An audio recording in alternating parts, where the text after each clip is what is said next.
News Talk 820 WBAP now on FM at 93.3. Make it a preset. 800-288-WBAP is our number. That's 800-288-9227. In a moment, a movie last night. It's getting, what's interesting is it hit the news today, and apparently it's turned into the biggest movie on Netflix right now. And we watched it, my wife and I did last night, but she fell asleep as always, like an hour before me. And I knew as soon as the actors were in it, I knew it was going to be good, particularly because of one guy. And within 20 minutes, when I figured out it would be a drama, I knew this was going to be one of those life movies that I really liked. And it kept me up late, about an hour past my wife's time falling asleep because I couldn't stop. It was so good. It was very good. Very good. Okay, I'll tell you which one it is, and it's not a brand new one, but it's new on Netflix, and it's blown up. It's I never knew the movie existed. Dang, was it incredible. Okay, that's up next in just a few.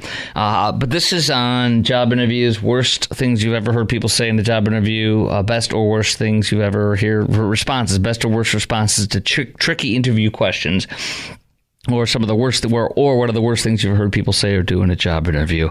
Maybe you've interviewed, maybe you've been in an interview and it didn't go well, or maybe it went really well and you have some advice. 800-288-WBAP is our number, 800-288-9227. I've been sharing my wisdom and sharing some of these stories from the news coverage. Here is another little interesting list here for how to answer 25 of the most tricky interview questions. Or as Dwayne would say, the most 25 most tricky interview questions. Okay? Questions. Here's the ones I picked. Why were you let go from your previous employer? Well, let's see here. Here's a possible answer. They say that an understanding hiring manager knows that layoffs are not ever your fault. Or not your fault, and some people just don't mesh with certain offices. Here's some steps you could take to answer it. Come to terms with your circumstances. Be honest about what happened. Talk to what you've learned as a result. Don't badmouth your... Yeah, definitely don't badmouth your previous employer, but I'm not going to be honest about what happened. I'm going to tell you what I want you to know. You ain't going to know everything. It's none of your bleep business, right? Come on. I fired you because the boss... They fired me because the boss was a bleep. No. Well, you know what I'm saying? No. I mean, I'm not going to say any of that. I'll say, different direction is a good one. And truthfully, in my business, it happens all the time because, one program director hires you, then he's gone or whatever, or he gets fired, and then the next new dude in thinks you're horrible. New dude in might like you. You don't know. Look, I've been through 6 bosses here. One passed away. One lasted a year. The other one was 6 years. He was incredible. The next one was okay. And this one's actually really good. We get along real well. And I'm not just saying that because he's my boss right now. I swear. Wink, wink. Just kidding. Joke.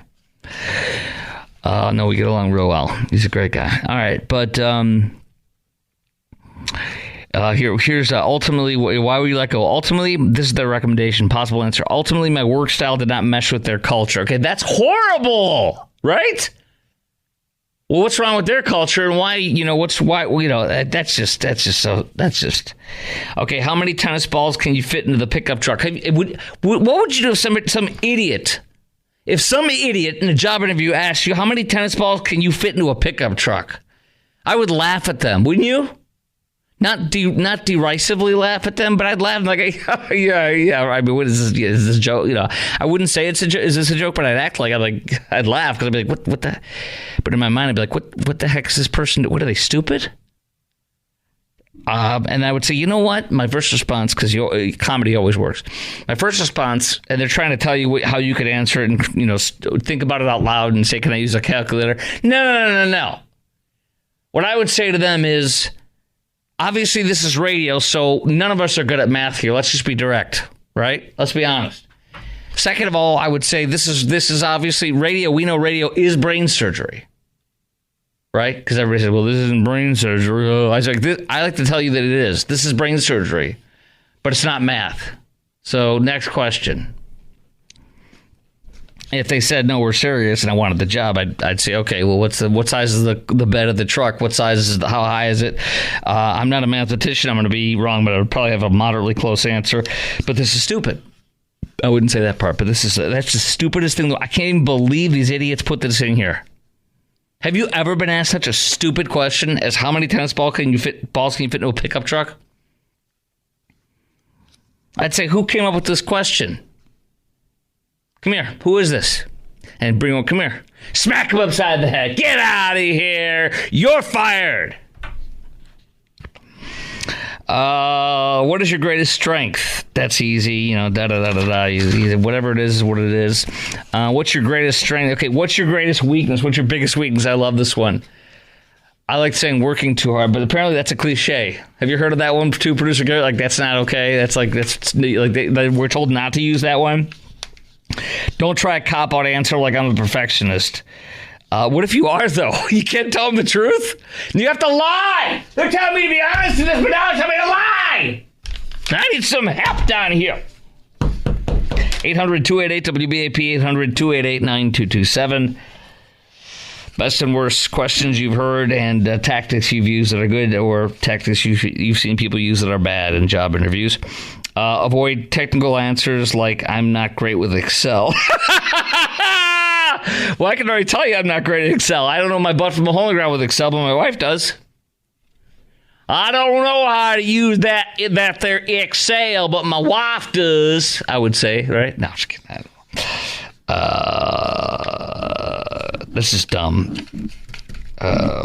We all have weaknesses. There's one that you don't mind sharing. Make it that one. Make it a reasonable one that's reasonable to think that, okay, that's a weakness. How about I can't stop hitting on coworkers and saying inappropriate jokes and swearing, all the time in front of customers. See how that goes. See how that works. Do you have any questions for us? Do you have any questions for us? Oh, that's dumb. What are your salary expectations? I wouldn't tell you. What's your current salary? I told you don't say that. Okay, that's what the heck? I bumped a button on my computer and it starts yelling. Leftist protesters on Twitter. Okay, this is a movie that I watched last night with my wife. And I don't like Netflix at all because I think 3/4 of what they have on there is stupid and bad and really pathetic and lame. And like, my wife watches this crap and it's like, what is this garbage? What is this krill, this drivel, this Hallmark Channel low-level, low-grade crap that's on right now? Or what is this woke crap? She doesn't like that stuff, but she'll be watching some show. I'm like, dude, this is the most, what are you doing? She's like, I don't even know what it is. I don't care. I'm just watching something. She's like on her phone. I'm like, this is, I'll make fun of it. Then she gets mad at me. I'll come home. This is what happens every night when I go home. I've learned sometimes that when I don't want to make her mad, I don't say anything. But other times when I'm sitting there, taking off my work clothes and getting on my jams or whatever, right? And I'll be like saying bad things about whatever we're watching, stupid things or annoying or inappropriate things to my wife that like she's like trying to watch and she's all serious about it. And I'm like ripping on it. She's like, stop it! But this one, Netflix sometimes gets movies that are good. I would honestly say it's like you're lucky if you see one every 2 to 4 weeks. I swear to you, that's how I feel about it. I can't stand Netflix. I never go to it. I barely go to it ever on my own. I have to be pushed there by my wife. I really would cancel it. I've threatened to cancel it so many times. Oh my gosh. Wokeflix. Sorry too, by the way, Dave Chappelle is not Mr. Comedian like he used to be anymore.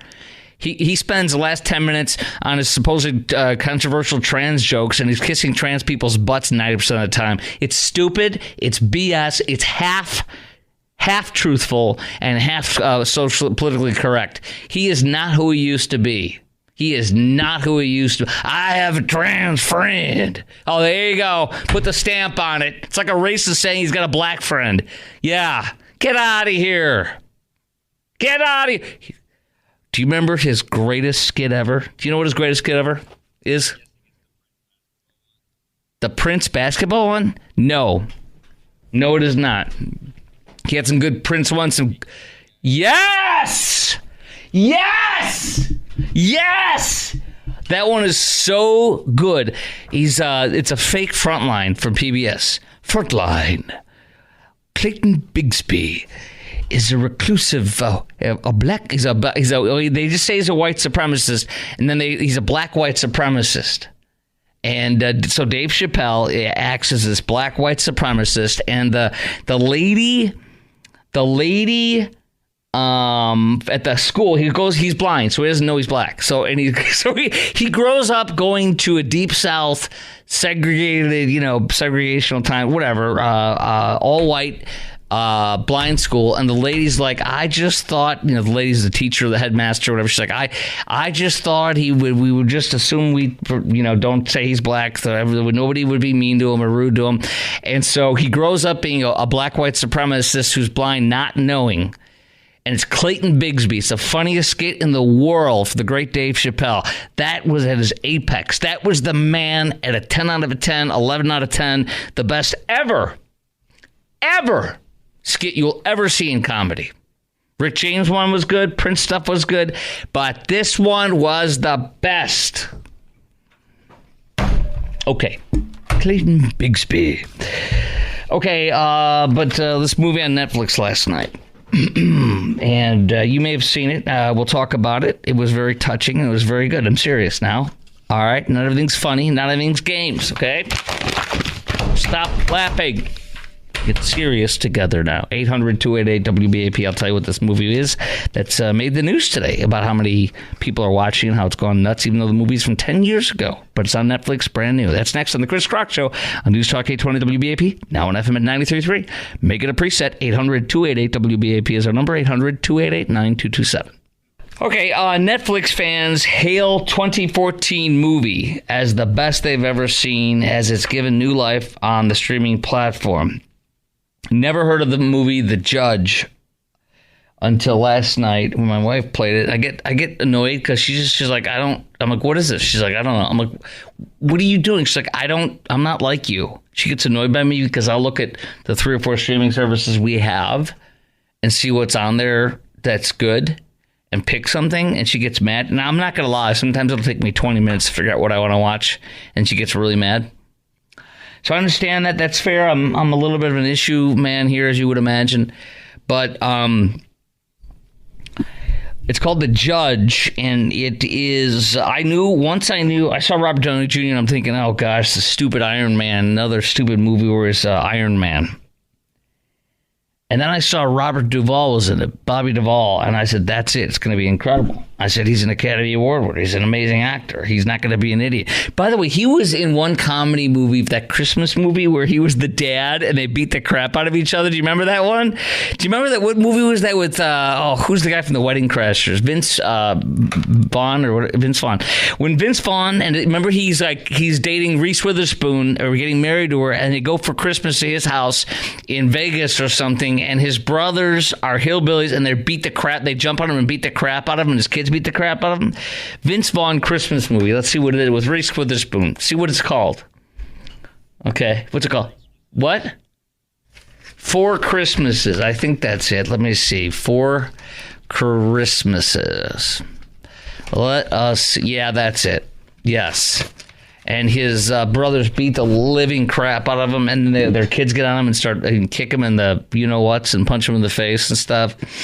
And Robert Duvall's the dad in that one. He's like, yeah, get him, and he's cheering it on, and they're like seriously beating the hell out of him on the floor, and Reese Witherspoon's watching in horror because she's his fiance. But no, this is called The Judge, and it's got Robert Downey Jr. and Robert Duvall. And Robert Downey Jr. was an incredible actor when he was in like Less Than Zero and stuff.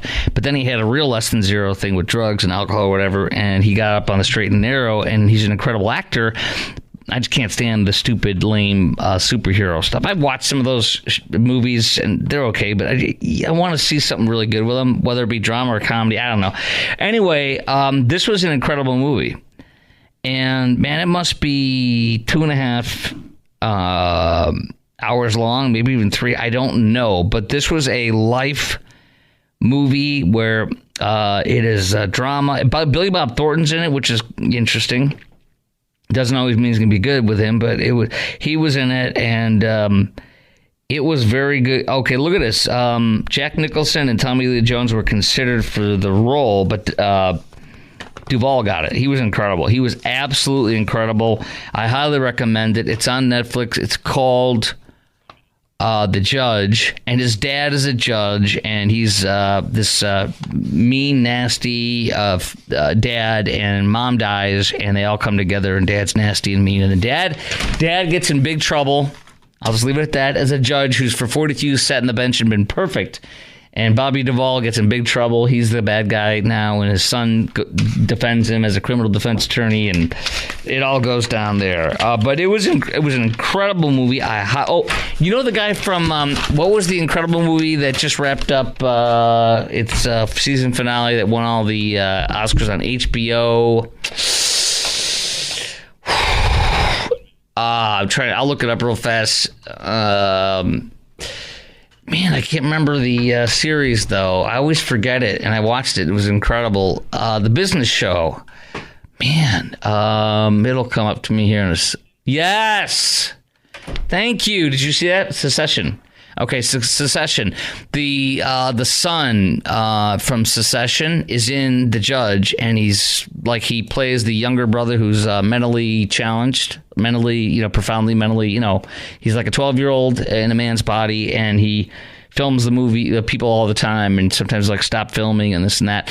Anyways, it's quite interesting to see him be a special needs adult boy, if you will, adult, and Downey Jr. be his brother, and it was very good and I highly recommend it. Sorry, I'll stop right there. Great movie. Netflix, The Judge, good new movie for tonight or tomorrow if you want an amazing drama with Robert Duvall and what's his name? So there you go. All right. Coming up next, weakness. Oh, wait, no. Before we get into the weakness thing, we have this one. We have, what do you do? Oh, this is a great one for Friday night. What do you do? I picked it for this time. What do you do when you have too many venomous snakes? And this happened in America. And the answer to venomous snakes, too many of them being on the loose in this area, is to send in more snakes. It's fascinating. That's coming up next on the Chris Crock Show on News Talk 820 WBAP, and now on FM at 93.3. 800-288-WBAP is our number. That's 800-288-9227. This is great. 40 apex predators are released, Daily Mail says, into the Florida wild to kill venomous snakes. How do you kill venomous snakes? You release the indigo snakes, 41 eastern indigo snakes. They are put into the wild Tuesday. The longest snake species in the United States, growing up to 8 foot long. Okay, you see a black 8 foot long snake. That's scary as all get out, y'all. They will apparently, this is done through the Nature Conservancy in Florida and the Central Florida Zoo and Botanical Gardens. Eastern indigo snakes. 20 male, 21 female, 2 years old, bred and hatched in captivity. They're the longest snake species in the U.S. They're fierce hunters. They can manage the numbers of other snake species. That's amazing. Snakes that eat other snakes. Sneaky snake. This year they found 2 hatchlings in the wild, suggesting the snakes have acclimated to reproduce. This is very, very interesting. So I guess they just swallow up the other snakes. They're native to the area. But that's what they do. So they are the apex predators, and I guess they swallow up the snakes, and I thought that was kind of cool to share. You kill off all the venomous snakes that are all over the place by sending in bigger, more bad, you-know-what snakes. Look at how weak we are now under Joe Biden. I heard the jobs numbers a second ago. Did you hear those? 75,000 less than they were expecting it. Look at jobs! I created all these jobs! 15 million! Dude, those were COVID jobs. You took over when COVID was still going on. You were telling everybody to get the vaccine that is a hoax, doesn't work, and even hurts people. So you called it a vaccine of the pandemic of the unvaccinated. Liar. He doesn't tell us to get our booster shots for the 6th time anymore, huh? In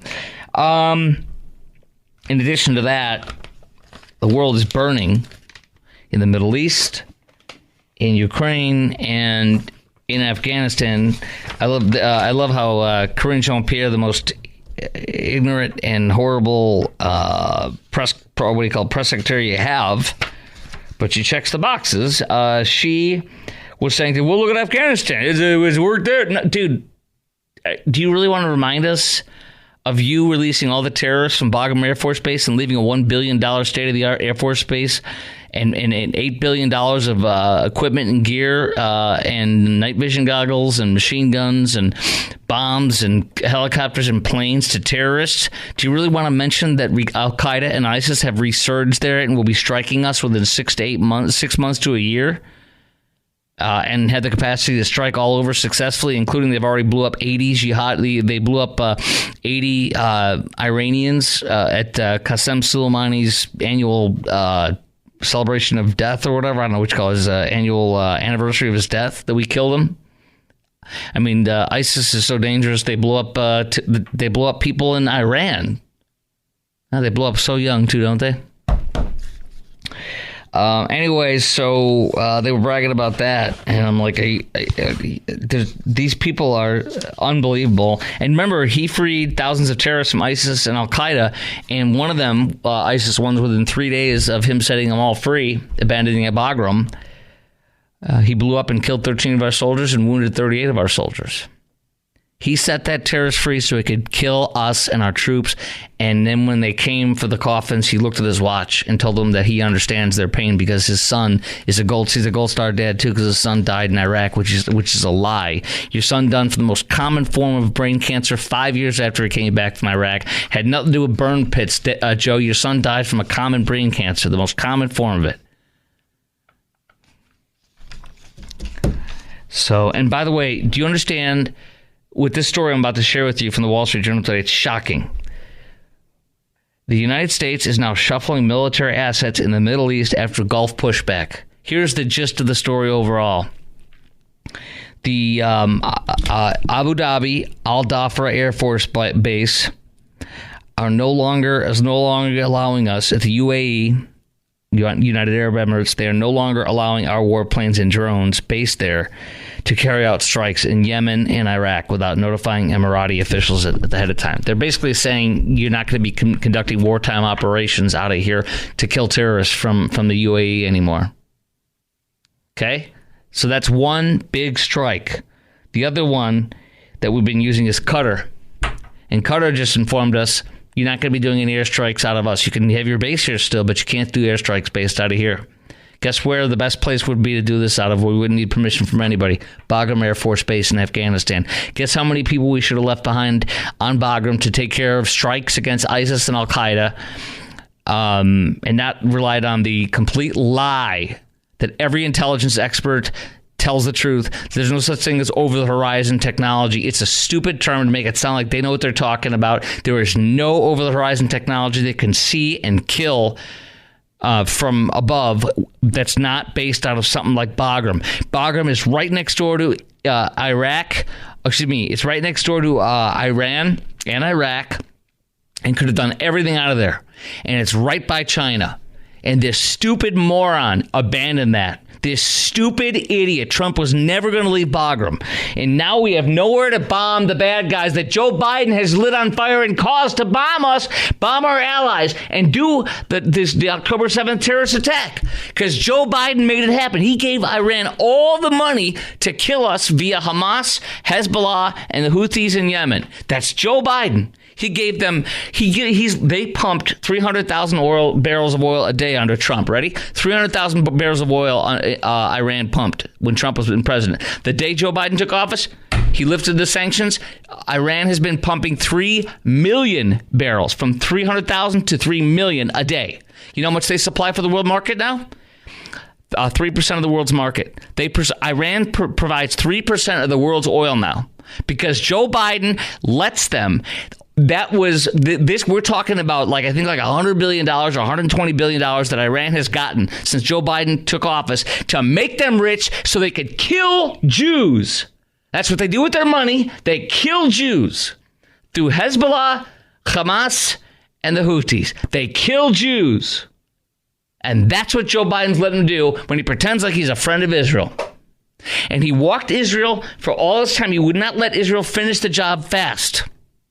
Israel should have finished the job and killed off Hamas and gone in there and done the invasion fast. 3 months, 4 months, done. Joe Biden made them go slow, and now he says it's time to end it. You can't finish the job. When he made them go slow, so the world would be against them. And now we have nowhere to base our stuff off of. We have to bring in carriers.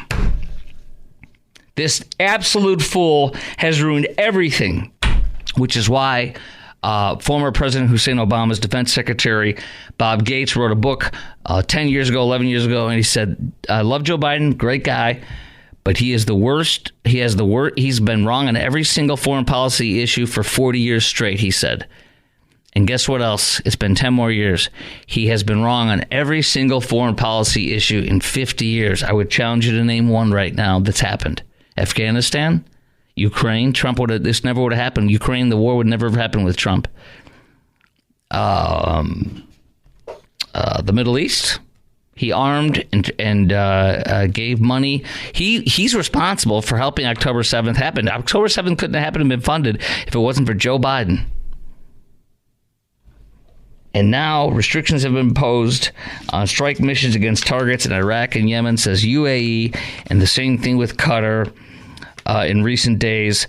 All this stuff. So now we have nowhere to go. Thanks, Joe. You stupid, weak, unable to perform a job, unable to decide decisions, fool of a president. I pray that Trump is our president in 6-8 months. I pray, and we should too. You should too, for everybody's sake, for the Middle East, for Ukraine, for Afghanistan. I pray to God that he gets Bagram somehow. He's a smart guy. I pray he gets it back. We need it so badly. I'm serious. For Iran, for China, for Iraq, for all of it, the Middle East. Unbelievable what this fool did. Unbelievable. Okay, coming up next on the Chris Crock Show, we will have a little more fun. Oh, we're going to talk about, let's see here, y'all. Oh, it's officially over. One of the most favorite bands from the 80s that you and I probably still would like to see in concert, is officially broken up forever as of today. That's up next. And you thought you've seen the deep sinkhole in DFW. This one is the mother of all sinkholes that just opened up in the middle of a road, and you're not going to believe how deep this thing is. It just came out in the news today. That's coming up next on the Chris Crock Show, News Talk 820 WBAP, now on FM at 93.3.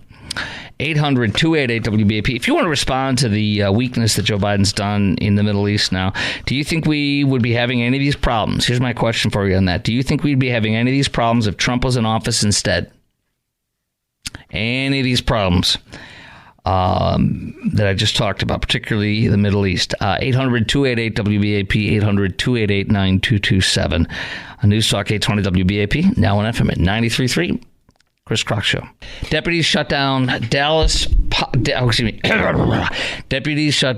County Road after 30-foot deep sinkhole emerges. How would your car handle that? How would your car handle this? Deputies blocked Malloy Bridge Road between Parkinson Creek and Cook Roads to ensure no one falls into the large hole in the roadway. Wait a minute. Nobody falls into it. Wait a minute. Why would you be walking on a road? Just straddle it and keep driving. Leave that road open. Now we need some help down here. Put a 2x4 over it. Not a 2x4, 2x4. Put some plywood over it. It's fine. Come on now. Put some bacon, rub some bacon on it, and it'll be okay. Let's go. Okay, no, but that's it right here. You got, this is so funny. Deputy responded Friday morning to a call about a traffic hazard. A 30-foot deep sinkhole shut down a Dallas County road Friday morning. No kidding. A 10-foot long, 30-foot deep sinkhole on the side of the road. Does anybody even know what you do with that? How do you handle a sinkhole? Like, do you fill it up? Do you know, producer? What do you do with a sinkhole? I mean, serious. Don't make some stupid, inappropriate joke, Beavis. Wow, that's something else. Here's an interesting one. The Prince of Play.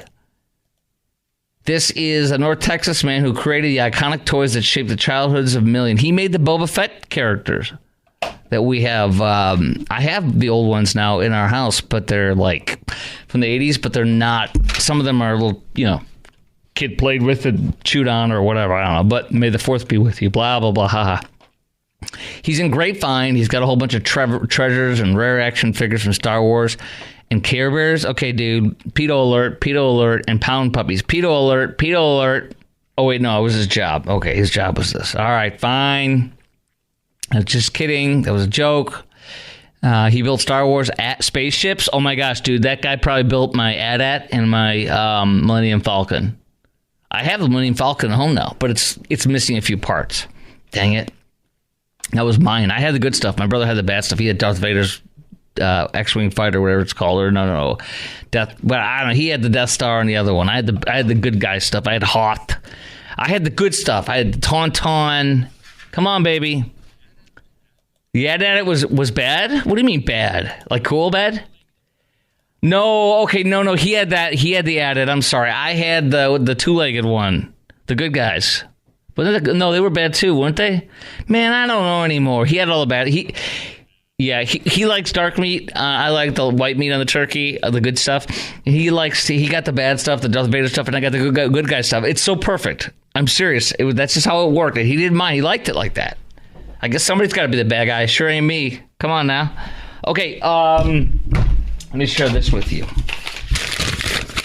Oh, we have one fast one here. I have to share this one. This guy's a monster. Robert De Niro says Trump's rise is like Hitler's. That's great.